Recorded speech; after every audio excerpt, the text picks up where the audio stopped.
Vamos direto ao assunto hoje porque o clima esquentou de vez. Tem uma série de eventos explosivos acontecendo agora mesmo que acenderam o verdadeiro alerta vermelho no cenário internacional. E a grande dúvida que não quer calar é a seguinte: será que toda essa movimentação simultânea em diferentes cantos do planeta é só uma grande coincidência?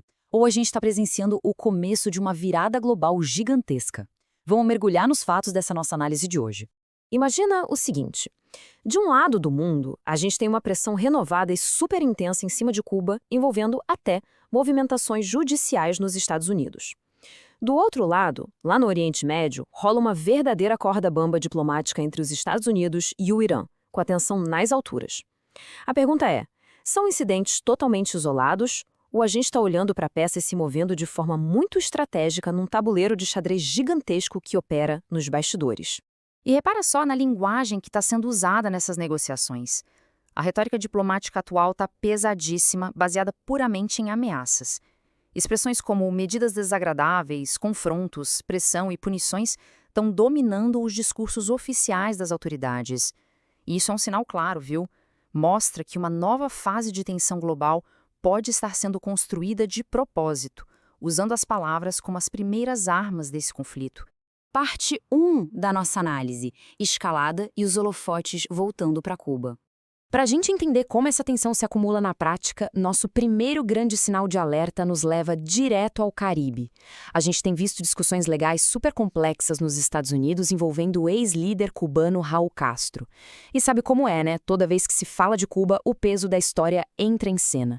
As acusações de agora estão muito ligadas àquele episódio dramático de 1996 das aeronaves civis abatidas. Mas tudo isso, no fundo, está ancorado no contexto pesadíssimo de 1962, a famosa crise dos mísseis. Isso é um lembrete claro de que essa região continua sendo uma peça geográfica super sensível. É um território pequeno, claro, mas com uma importância estratégica absolutamente gigante.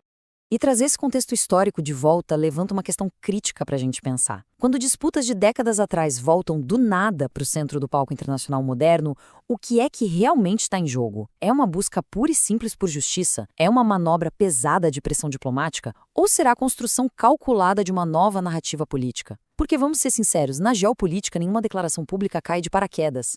Tudo, absolutamente tudo, tem uma consequência planejada. E é bem aí que o cenário fica extremamente complexo, porque a gente se depara com narrativas que batem de frente. De um lado, o governo cubano acusa os Estados Unidos de manterem um cerco econômico de décadas através do embargo, dizendo que esses mecanismos externos foram desenhados justamente para asfixiar o regime. Do outro lado, opositores argumentam com a mesma força que a crise econômica brutal, a falta de energia e os problemas estruturais são, na verdade, resultados diretos de falhas internas do sistema e de repressão estatal. E bem no meio desse fogo cruzado retórico, tem uma população inteira enfrentando uma tensão econômica incalculável.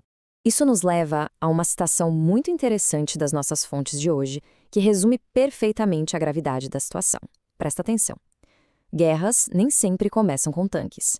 Muitas vezes começam com a linguagem. A retórica importa. E importa demais. Quando a gente normaliza discursos agressivos, táticas de isolamento e sanções diárias, cenários de confronto que antes pareciam impossíveis começam a soar super plausíveis. A linguagem vai lá e pavimenta o terreno. Parte 2. A encruzilhada e a corda bamba diplomática entre Estados Unidos e Irã. Mudando o foco lá para o Oriente Médio, a gente vê exatamente a mesma dinâmica de tensão. Estamos acompanhando negociações delicadíssimas que estão andando numa linha muito, muito fina entre o sucesso e o desastre total. E o contraste é bizarro. Ao mesmo tempo em que rolam conversas oficiais sobre diálogo, diplomacia e redução de danos, tem uma sombra gigante pairando no ar. Lideranças americanas já estão dando sinais fortíssimos de que vão aplicar a chamada pressão máxima se esse acordo não sair. É literalmente uma diplomacia sendo feita com um cronômetro correndo e fazendo muito barulho no fundo. O que nos força a fazer aquela pergunta de $1 milhão. Será que essas conversas são uma corrida genuína para garantir a paz e estabilidade? Ou são só uma contagem regressiva para algo muito mais sombrio? A diferença entre a estabilidade e a ruptura total aqui é brutal. Uma simples assinatura em um papel pode acalmar os ânimos do mundo inteiro. Mas um fracasso nessa mesa de negociação, isso poderia expandir os conflitos numa velocidade vertiginosa. Porque o impacto de um fracasso com o Irã não seria só local, seria imediato e assustador. Uma escalada no Oriente Médio não afeta só dois países. Ela atinge em cheio o suprimento global de petróleo, sacode violentamente os mercados financeiros, desestabiliza a segurança da região inteira e pode ativar alianças militares de um jeito que ninguém consegue prever. Os preços globais disparariam e o medo internacional ia tomar conta. É a receita perfeita para uma reação em cadeia de proporções gigantes. Parte 3. O tabuleiro oculto e como a gente conecta esses pontos. Agora, dando aquele passo para trás para olhar a imagem macro, fica claro que as tensões em Cuba e no Irã podem muito bem fazer parte de uma reorganização silenciosa de todo o cenário internacional. As grandes potências globais quase nunca olham para uma crise de forma isolada. Elas encaram o mapa mundo inteiro de uma vez só e observam como 4 elementos interagem. A pressão econômica sobre uma nação afeta imediatamente a influência regional, que por sua vez esbarra nas disputas de energia supersensíveis e isso inevitavelmente puxa a corda das alianças militares estratégicas. É um ecossistema complexo demais. Nada funciona de forma separada. Tudo conversa entre si. E é justamente por causa dessa conexão global profunda que a ansiedade no ar é tão palpável hoje em dia. Esse medo generalizado não se alimenta só das coisas que já aconteceram e estão nos livros de história. A verdadeira tensão, aquela que tira o sono de muita gente, vem da antecipação aterrorizante de múltiplos conflitos futuros estourando e se alimentando uns dos outros. E isso nos leva à parte 4, o clímax e um cenário hipotético de pior caso. Pensa comigo aqui. O que aconteceria se todas essas fragilidades geopolíticas que a gente dissecou decidissem entrar em colapso exatamente no mesmo segundo? Digamos que as negociações com o Irã fracassem subitamente e as crises regionais explodam. E nesse mesmíssimo instante, as pressões políticas empurrem Cuba para sanções ainda mais esmagadoras, gerando uma instabilidade severa. O efeito dominó seria simplesmente incontrolável. Em questão de meras horas, os mercados globais reagiriam com pânico absoluto. Aliados internacionais tomariam partidos definitivos, as narrativas pegariam fogo no debate público e o clima diplomático e de segurança do planeta inteiro ia virar de cabeça para baixo. Tudo isso pode até parecer roteiro de filme apocalíptico ou um exagero enorme, mas vale lembrar, as maiores crises globais sempre parecem completamente impossíveis até o segundo em que elas acontecem de verdade.